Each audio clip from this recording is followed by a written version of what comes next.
বাংলা সাহিত্যের আদি যুগ। চর্যাপদ। বৌদ্ধ সহজিয়াদের সাধন তত্ত্ব ও সাধন প্রণালী কেন্দ্রিক চর্যা গান হলো বাংলা সাহিত্যের আদি নিদর্শন। মাগধী অপভ্রংশের খোলস ত্যাগ করে বাংলা ভাষা সদ্যজাত হয়েছে আনুমানিক দশম শতাব্দীতে এবং এর ব্যাপ্তিকাল প্রায় 200 বছর। শুধু সাধন পদ্ধতি বা তত্ত্বের কথাই নয়, সহজিয়া সিদ্ধাচার্যগণ সমসাময়িক রাষ্ট্রীয় ও সামাজিক পটভূমিকেও তাদের কাব্যে রূপ দিয়েছেন। তাই চর্যাপদ নিছক সাহিত্য নয়, এর সামাজিক ও কাব্যিক মূল্য অনস্বীকার্য। আবিষ্কার। ঊনবিংশ শতকের শেষভাগে রাজা রাজেন্দ্রলাল মিত্র সর্বপ্রথম বৌদ্ধতান্ত্রিক সাহিত্যের বিচিত্র রূপ সুধীজনের কাছে তুলে ধরেন।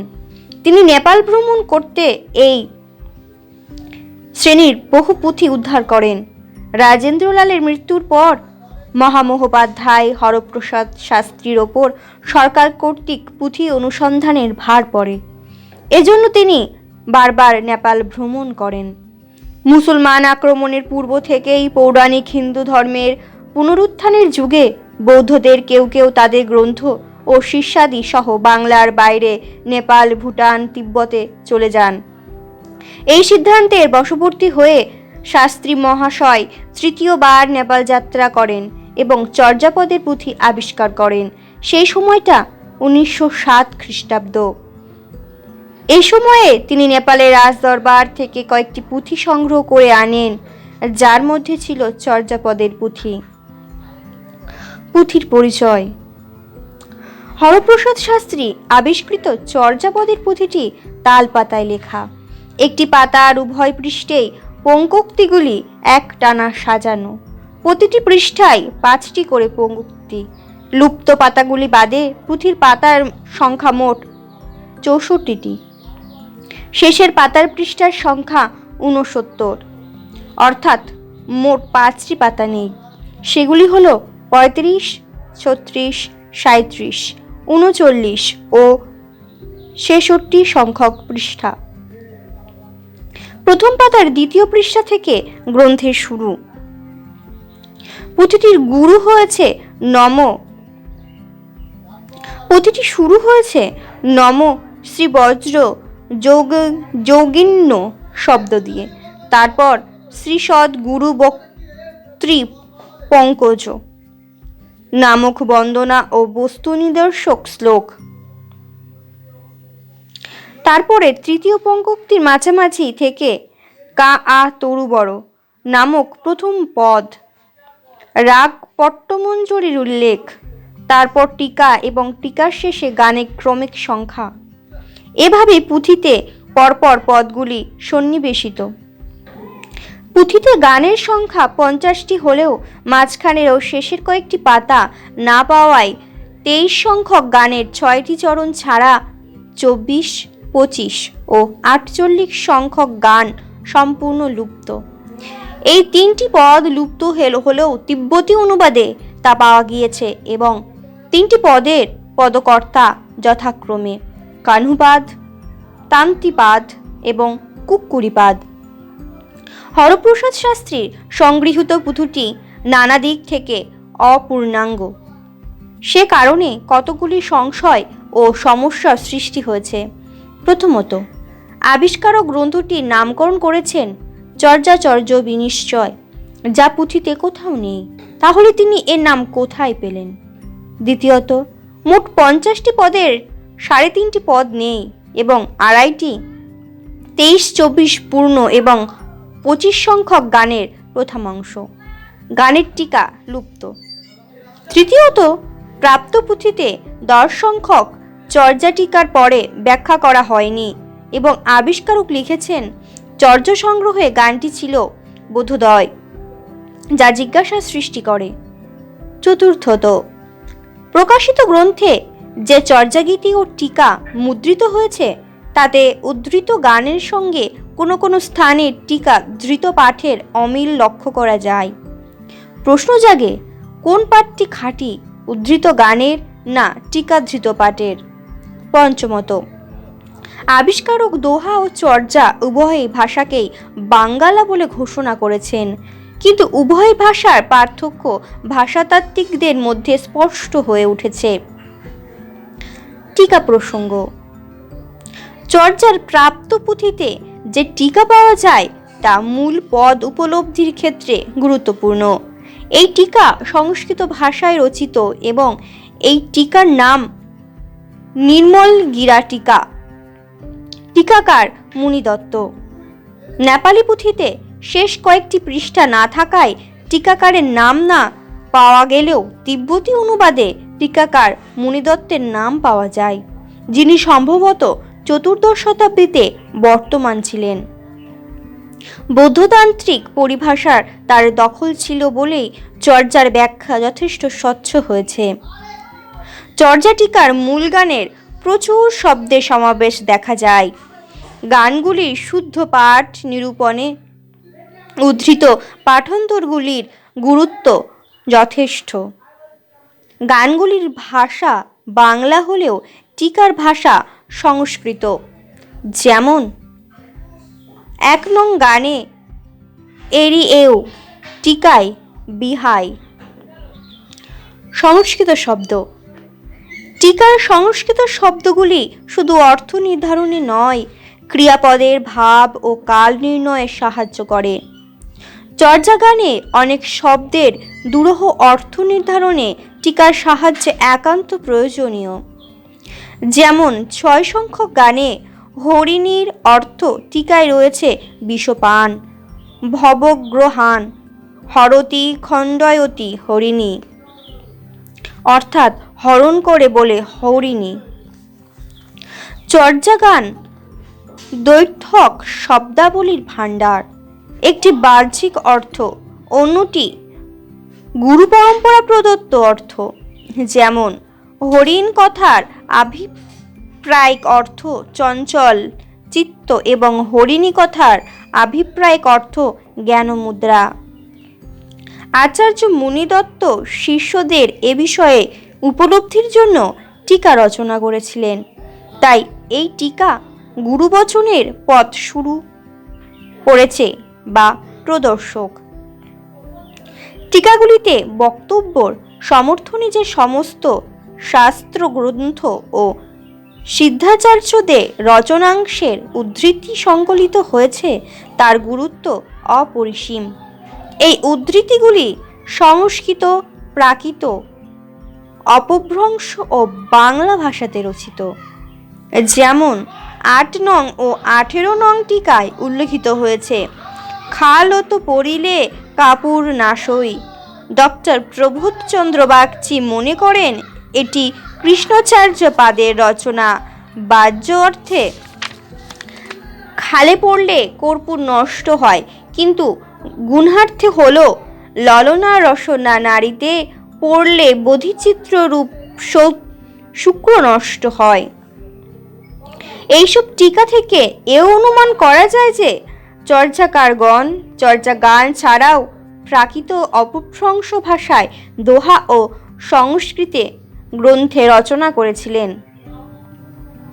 প্রকাশ ও সম্পাদনা: ১৯১৬ খ্রিস্টাব্দে বঙ্গীয় সাহিত্য পরিষদ থেকে ১০০০ বছরের পুরাণ বাঙ্গালা ভাষায় বৌদ্ধ গান ও দোহা নামে যে গ্রন্থটি শাস্ত্রী মহাশয় প্রাপ্ত পুঁথি সম্পাদনা করে প্রকাশ করেন, চর্যাপদ তার অন্তর্ভুক্ত। এই সংকলনের ৪টি গ্রন্থ ছিল: ১. চর্যাচর্য বিনিশ্চয়, ২. সরহপাদের দোহা, ৩. কৃষ্ণপাদের দোহা ও ডাকার্ণব।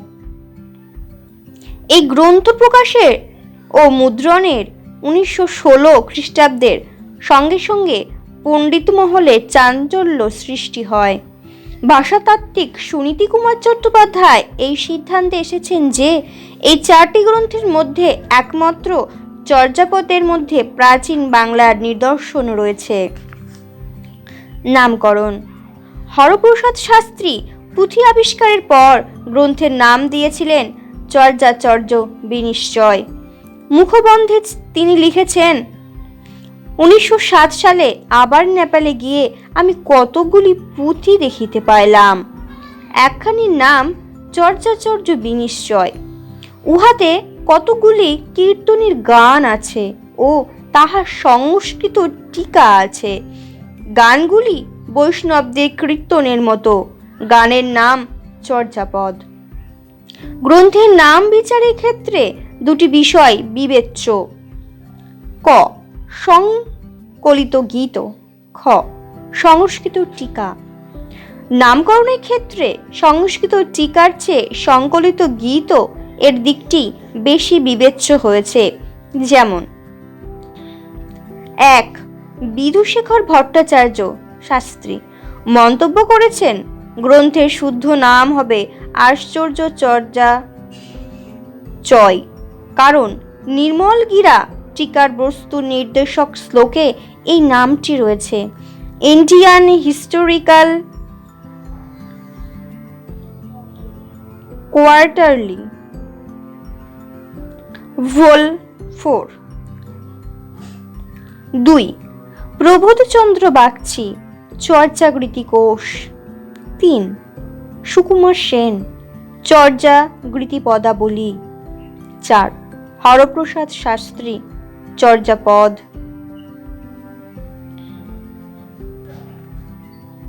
এই নামগুলির কোনটি যথার্থ তা বিচার করে দেখা যেতে পারে। প্রথমত, হরপ্রসাদ শাস্ত্রী যে পুঁথিটি প্রকাশ করেন তা শুধু চর্যাগৃতি সংকলন মাত্র নয়, তা ওই গীতিগুলোর অর্থ বা টিকা। সুতরাং আবিষ্কৃত ও প্রকাশিত গ্রন্থটিতে টিকার দিকটি বেশি গুরুত্ব পেয়েছে। দ্বিতীয়ত, কেউ কেউ মনে করেন মূল গ্রন্থে গানগুলো ছিল না, পরে অর্থবোধের জন্য লিপিকর গানগুলি যোগ করে দিয়েছেন। গানের প্রথমে ও শেষের দিক এবং পাঠভেদ উপলব্ধি করলে গ্রন্থের টিকার দিকটি প্রাধান্য পায়। তৃতীয়ত, তাহলে গ্রন্থটি যদি টিকা গ্রন্থ হয়, তাহলে চর্যাপদ, চর্যাগৃতি কোষ, চর্যাগৃতি পদাবলী নামকরণ অপ্রাসঙ্গিক হয়ে পড়ে। তখন চর্যাচর্য বিনিশ্চয় নামটির প্রতি মনোযোগ গিয়ে পড়ে। চতুর্থ, হরপ্রসাদ শাস্ত্রী আবিষ্কৃত মূল পুঁথিটি এই নাম চর্যাচর্য বিনিশ্চয় না থাকলেও তিনি কোথা থেকে পেলেন তা আমাদের কাছে অজ্ঞাত। তবে এই নামটি সিদ্ধাচার্য দেব চর্য আচরণীয় এবং আচর্য অনাচরণীয় নির্ধারিত হওয়ার টিকায় নামকরণ সঙ্গত হয়েছে। পঞ্চমত, আবার একথাও ঠিক যে কৃদন্ত বিশেষ্য রূপে চর্য ও অচর্য শব্দ দুটি কোথাও ব্যবহার করা হয়নি, না গানে না টিকায়।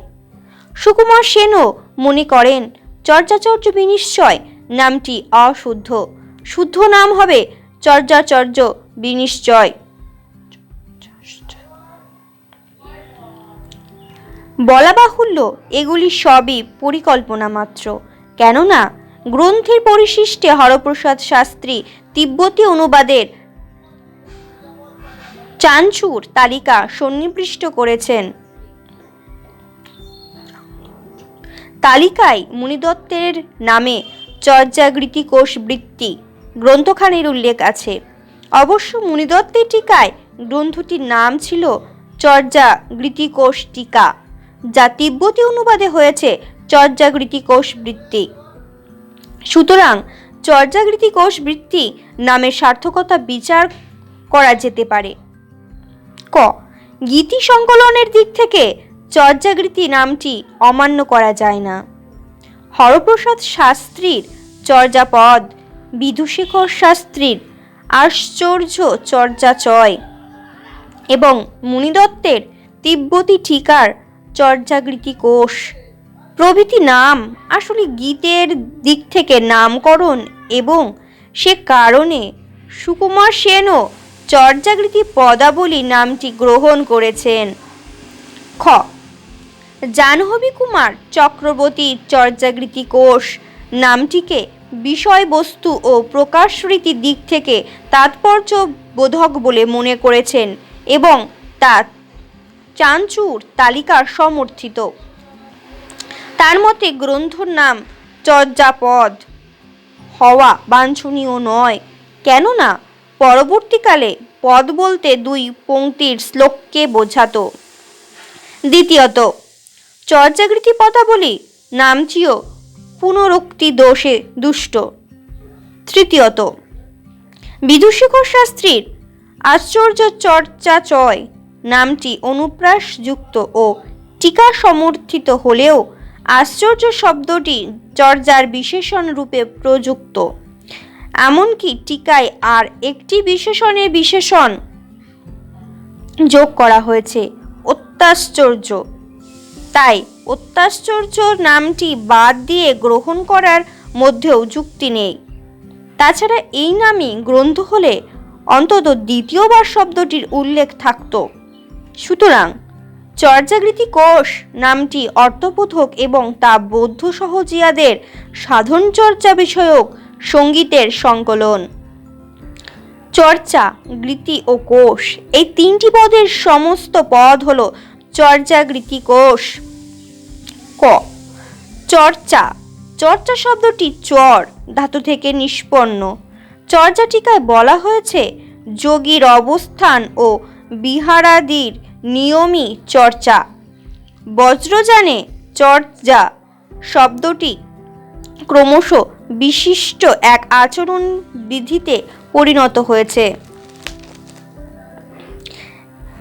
যে আচরণ গুচ্ছ এবং বিসদৃশ্য।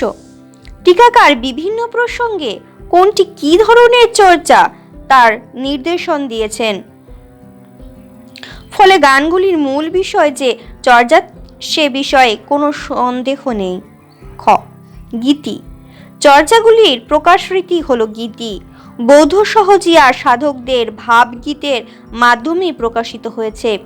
সাধকদের মনের ভাব সুরে ও রাগ রাগিনীর মাধ্যমে প্রকাশিত হওয়ায় তা সহজে হৃদয়কে স্পর্শ করে। এমনকি চর্যার যে গীতি লক্ষণ আছে তার প্রমাণ মেলে রাগ রাগিনী ও ধ্রুবপদের উল্লেখে। 33 নম্বর পদে গীত শব্দের উল্লেখ আছে। ঢেনঢেন পাত্রর গীত বিরলে বুঝই। গ, কোষ। মুনিতত্ত্বের লুপ্ত অংশে তিব্বতী তর্জমা থেকে জানা যায় এ কোষ চর্যাগীতির একটি কোষগ্রন্থ ছিল। মুনিদত্ত সেগুলি অর্ধেক সংগ্রহ করে অর্থ প্রকট করেছেন। তাই মুনিদত্তের সংগৃহীত চর্যাগীতির সংকলন ও কোষ। অলঙ্কার শাস্ত্রের মতে অন্যান্য নিরপেক্ষ শ্লোকগুলিকে কোষ বলা হয়। সেদিক থেকে চর্যা গানগুলির সংকলনকে কোষ বলা যেতে পারে। চর্যাগীতি কোষ বাংলা কবিতার সঞ্চয়ন, তা বৌদ্ধ সহজিয়াদের সাধন চর্চা বিষয়ক সঙ্গীতের সংকলন। রচনাকাল। প্রাচীন যুগের প্রথম নিদর্শন চর্যাপদের রচনাকাল নিয়ে পণ্ডিতদের মধ্যে ঐকমত লক্ষ্য করা যায় না। ভাষাতাত্ত্বিক সুনীতি কুমারের মতে 10ম শতাব্দীর মধ্যভাগ থেকে দ্বাদশ শতাব্দীর শেষভাগের মধ্যে চর্যা গান রচিত হয়েছিল। আদি সিদ্ধাচার্য লুইপাদ ও কাহ্নুপাদের সময়কাল ধরে তিনি এই সিদ্ধান্তে উপনীত হয়েছিলেন। দ্য পিরিয়ড 1950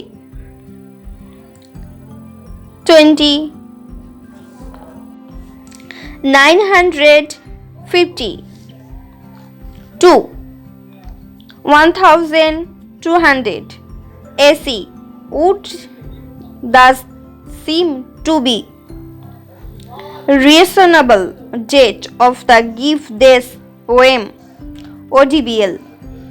অন্যদিকে রাহুল সাংকৃত্যায়ন দোহাকোষ ভূমিকা মনে করেন লুইপাদ আদি সিদ্ধাচার্য নন।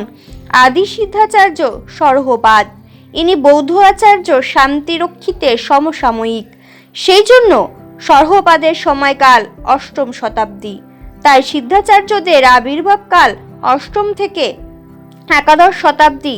8वीं से 11वीं सदी ईस्वी तक কৌনসি আধ্যাত্মিক বিভূতিয়া পৈদা হয় থি দোহাকোষ ভূমিকা রাফ।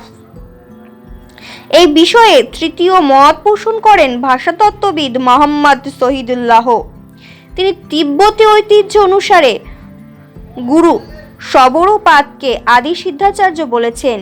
ইনি কমলশীলের সমসাময়িক, যিনি তিব্বত রাজের আহ্বানে 762 খ্রিস্টাব্দে তিব্বত গমন করেন।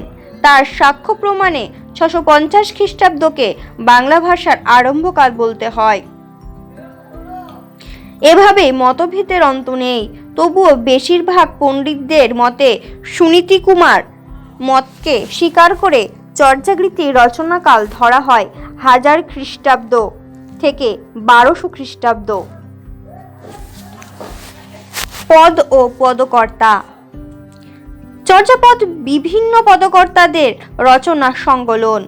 বৈষ্ণব পদ, শাক্ত পদ যেমন এক অর্থে গীতি কবিতা, চর্যাপদও তাই। প্রতিটি পদের রাগ রাগিনীর নামও রয়েছে। পদের শেষে পদকর্তার ভণিতা পুঁথিটি খণ্ডিত।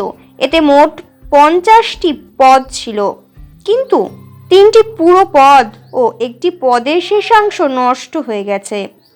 পুঁথিটিতে মূল গানের সঙ্গে মুনিদত্তের টিকা আছে।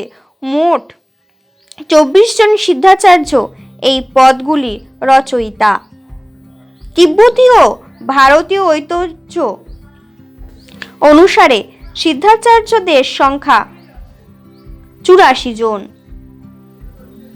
টিকাকার মুনিদত্ত লুইপাদকে আদি সিদ্ধাচার্য বলেছেন। চর্যাপদে প্রথমে লুইপাদের গান সংকলিত হয়েছে। তিব্বতী তালিকাতেও তার নাম প্রথম।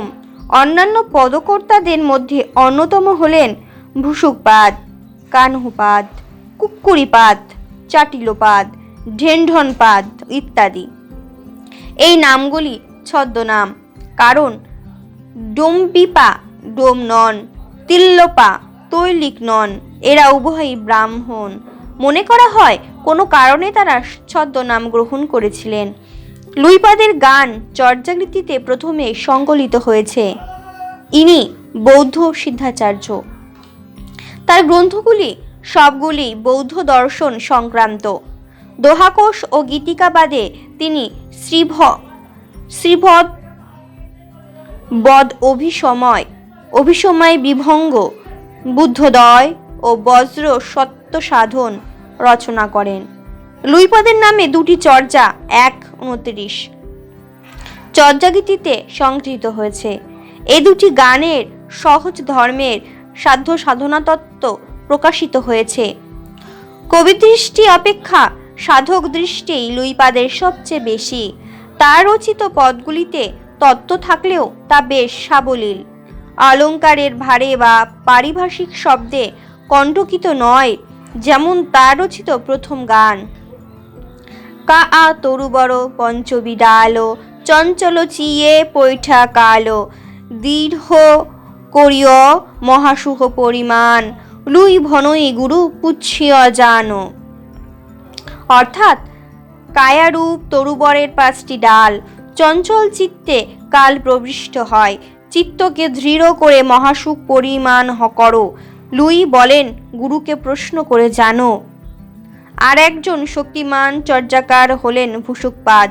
ভূ ভোজনে, সু শয়নে এবং কুটিতে, অর্থাৎ সর্বাবস্থায় যিনি স্থান বা সমাধিস্থ থাকেন তিনিই ভূসুক। ভূসুকুর গানে যেমন শূন্যবাদের ভাব প্রবল, তেমনই রয়েছে তার রাউত যোদ্ধ্রীভাব, বৃত্তির ভাব।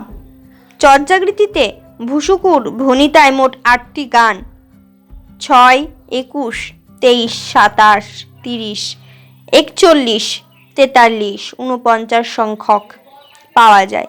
এই গানগুলি থেকে জানা যায় ভূসুক ছিলেন পঞ্চপাটন, চৌকটি ভাণ্ডার ও অতুল ঐশ্বর্যের অধিকারী।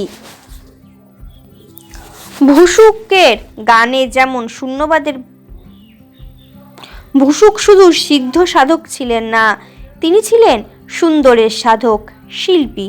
তার লিখিত পদের নিদর্শন আয়ে অনুঅনা এ জগরে ভাঙতিয়ে সো পারিহাই রাজসাব দেখিজ চমকিয়ে সাচে কি ক বড় খাই অকট জয় রেমা কর ইথা লন্হা আয়স সহাবে জয় জগ বুঝসি তুটো বাসনা তোরা। অর্থাৎ আদিতে এ জগতে অনুৎপন্ন ভ্রান্তিবশত যা জগৎ বলে অভিপ্রাত হয়, রজ্জু সর্প দেখে যে চমকিত হয়, সত্যই কি তাকে বড় সাপ খায়? ওরে অস্থির যোগী, হাত লোনা করো না। এইভাবেই যদি জগৎকে বুঝতে পারো, তবেই তোমার বাসনা টুটে যাবে। সহজিয়াতে প্রধান সাধনতত্ত্ব ও প্রণালী। চর্যাগান বৌদ্ধ সহজিয়াদের সাধন সঙ্গীত। প্রত্যেক ধর্মেরই একটি চরম লক্ষ্য থাকে, তাই চরম প্রাপ্তি, পরম তত্ত্ব বা পরমার্থ। বৌদ্ধ সহজিয়ার সাধকদের পরমার্থ সহজ মহাসুখ। বৌদ্ধ ধর্মের শাখাগুলির মধ্যে দুটি শাখা প্রধান, দক্ষিণা পথে হীনযান এবং উত্তরা পথের মহাযান। হীনযানও নানা শাখায় বিভক্ত, মহাযানেরও জানভেদ অল্প নয়। মাধ্যমিক, যোগাচার, বজ্রযান, সহজযান। বাংলা ভাষায় রচিত সিদ্ধ আচার্যদের সঙ্গীতগুলি সহজানের অন্তর্ভুক্ত। মহাসুখী তাদের সর্বার্থ সিদ্ধি।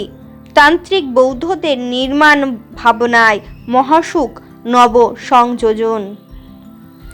মহাসুখ মিলনজনিত একটি সহজ আনন্দ ঘন অবস্থা, সর্বশূন্য নিরলম্ব বিশুদ্ধ বিজ্ঞান। মহাসুখের সঙ্গে অচ্ছেদ্যভাবে যুদ্ধ অদ্বয়, তথতা ও সমরসবোধ। মহাসুখ তরুর ফল মহাকরুণা, এবং সর্বোপরি অলক্ষ্য ও লক্ষণহীন মহাসুখ একটি স্বসংবেদ্য অর্থাৎ স্বয়ং অনুভূত বাক পথাতীত তত্ত্ব।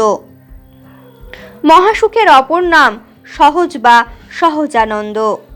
সাধারণ অর্থে সহজ হচ্ছে সহজাত স্বভাব। সহজাতের ইতি সহজ।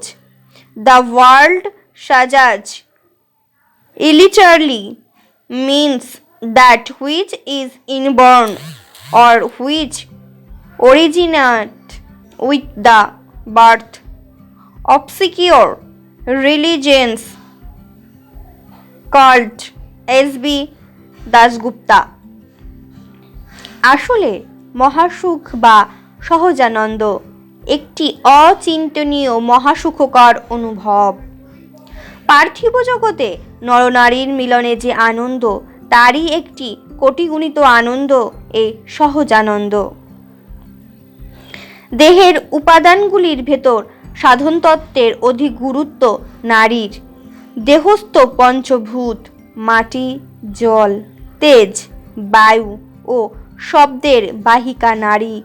নারীগুলি রক্ত, শুক্র, মল, মূত্র বাহিনী। এক কথায় দেহের পরিচারিকা ও পরিচালিকা নারীচক্র। বৌদ্ধতান্ত্রিক সহজিয়াগণ মনে করেন এই দেহে বোধিচিত্র বহা ৩২টি নারী আছে। এগুলি বোধিচিত্রকে বহন করে মহাসুখস্থানে দ্রাবীভূত করে। দাত্রী সংসদ বোধিচিত্র বহা মহাসুখে স্থানে স্তবন্তে। শেকোদ্দেশ টিকায় এই ৩২টি নারীর ভেতরে ৬টি নারীকে বিশেষভাবে প্রাধান্য দেওয়া হয়েছে। নাভির ঊর্ধ্বে ও অধোভাগে ৩টি করে ৬টি নারী। ঊর্ধ্বে মেরুদণ্ডের বামে, দক্ষিণে ও মধ্যভাগে যথাক্রমে ললনা, রসনা ও অবধূতি। বামা ললনা চন্দ্র ও তয়োবাহিনী, দক্ষিণা রসনা সূর্য ও তেজবাহিনী এবং মধ্য অবধূতি চন্দ্র সূর্যের সমবাহিত্ব হেতু শূন্য বাহিনী। নাভির আদদেশে ৩ নারী, মধ্যা বিটনারী মলবাহী। ওর যোগ ঊর্ধ্বের ললনা নারীর সঙ্গে বামাবায়ু ও মূত্রবাহিনী। ওর যোগ ঊর্ধ্বের সূর্য নারী রসনার সঙ্গে। অধ দক্ষিণা নারী শুক্র বা জ্ঞানবাহিনী, ওর যোগ ঊর্ধ্বের শূন্য ও বোধি চিত্ত বহা অবধূতির সঙ্গে। দেহস্থিত এই নারী সংস্থানের বিষয় অবগত হয়ে সাধক দেহ সাধন বা হঠযোগ সাধনায় ব্যাপৃত হন। দেহস্থ নারীগুলির মধ্যে ইরা, পিঙ্গলা ও সুষন্না প্রধান। ইরা পিঙ্গলার গতি দেহের নিম্ন দিকে, সুষনার গতি দেহের ঊর্ধ্ব মস্তিষ্কের শীর্ষ দেশে। ইরা পিঙ্গলা সব রকম নেতিবাচক জীবনের প্রতীক, জন্ম মৃত্যু, ইহকাল পরকাল, সুখ দুঃখ প্রভৃতি বৃত্তিগুলি মানুষকে সর্বদা বিপর্যস্ত করে। সাধক বেশ সাবধানে ইরা পিঙ্গলার প্রভাব থেকে সুষনাকে মুক্ত রেখে মস্তিষ্কের শীর্ষ দেশে নিয়ে গিয়ে অনিবর্চনীয় মহাসুখ লাভ করেন। এই সাধনায় তন্ত্র মন্ত্র উপাচার ও অনুষ্ঠানের প্রয়োজন নেই বলে তা সহজ সাধনা। সহজিয়া ধর্ম সাধনার গুরুবাদ স্বীকৃত, যদিও বলা হয়েছে গুরু বোপ শেষিসকাল 40 সংখ্যক, তবুও গুরুর নির্দেশ একান্তভাবে পালনীয়। তাই 11 সংখ্যক পদে বলা হয়েছে জৈত মুরা অচ্ছসী ভান্তি পুচ্ছত সদগুরু বাব। সহজিয়া ধর্মমতে গুরুর বিধানকে বলা হয় শেখ বিধান। আচার্য, গুহ্য, প্রজ্ঞা ও চতুর্থ অভিষেক এগুলি প্রজ্ঞবায় যোগের শেখ। এই সকল শেখে অধিকারী ভেদ স্বীকার করা হয়। প্রথমে আচার্য অভিষেক, একে কলস বা কুম্ভভিষেকও বলা হয়। আচার্য এখানে শিষ্যকে তিয়াততান্ত্রীয় উপদেশ দান করেন। নিরীশ্ব ক্রোধবর্জিত শিষ্যকে কর্মমুদ্রা প্রদান করেন। দ্বিতীয় অভিষেক গুহ্য অভিষেক। আচার্য অভিষেকে প্রজ্ঞপায় যোগে যে আনন্দ উৎপন্ন হয় তার সম্ভোগ গুহ্য অভিষেকে সম্পূর্ণ হয়। তৃতীয় অভিষেক প্রজ্ঞা অভিষেক। এখানকার মুদ্রা ধর্মমুদ্রা, তা তত্ত্বত অবধূতি মার্গে চিত্রের উত্তরণ। চতুর্থ অভিষেককে তন্ত্রে চতুর্থ অভিষেকেই বলা হয়েছে। তা দিয়ে মহামুদ্রা সাক্ষাৎকার ঘটে। মহতি যে মুদ্রা তা মহামুদ্রা, তা নিঃস্বভাবা জ্ঞেয়াদি আবরণ বিবর্জিতা, শরৎকালের মধ্যাহ্ন গগনের মতো নির্মল।